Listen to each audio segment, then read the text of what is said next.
Good morning. Welcome to His Time in His Word. A while back, I learned a new word called apologetics. Can't spell it, but that doesn't matter. I wouldn't use it in a sentence when I'm writing something because majority of the people will hear that word and they're like, what?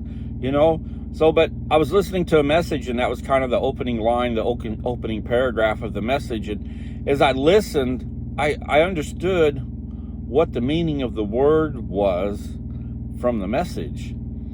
And for myself, big words like that to describe something, to me, doesn't mean anything. I mean, I'd rather have something described simple and in plain terms, and it's a lot easier to understand than using a big $2 word.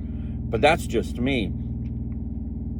But it basically means that if somebody asks you about your faith, you should be able to tell them without any trouble.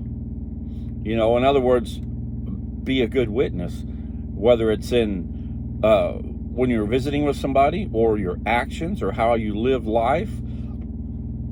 At any given minute, if somebody asks you about your faith, you should be able to explain why you believe and so on.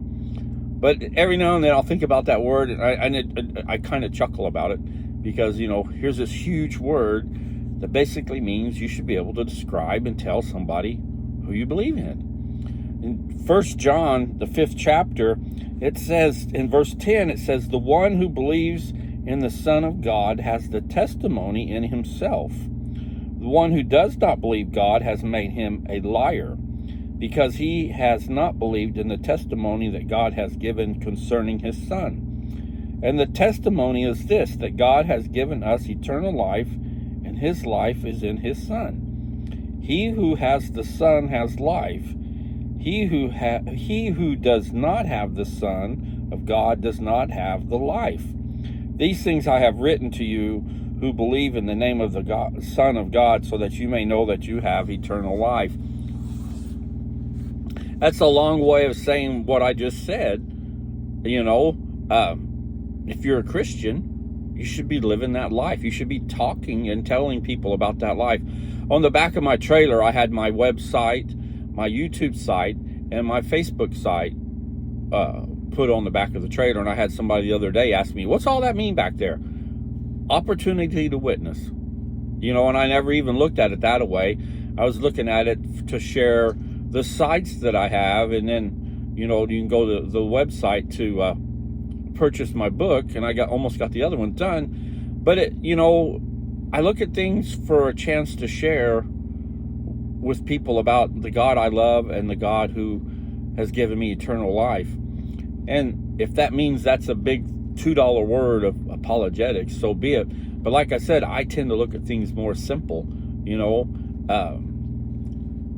and people seem to understand when it's laid out a lot more simple than a big $2 word. Am I knocking that word? No, not at all. It is what it is. It's just, for me, I'm not impressed with big words to describe something, because then it's a hard time for myself to understand at times, because then you're trying to explain the word instead of explaining what you're doing.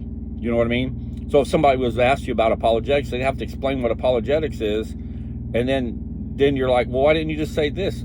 So that's what I was getting at this morning in this message, is there's a big fancy word for what we do, but in reality, all we're doing is we're sharing the faith that we have in God, the love that we have for God, and the fact that he was willing to die on the cross and give us eternal life, that his blood covers our sin, because the Father in heaven can't look at sin.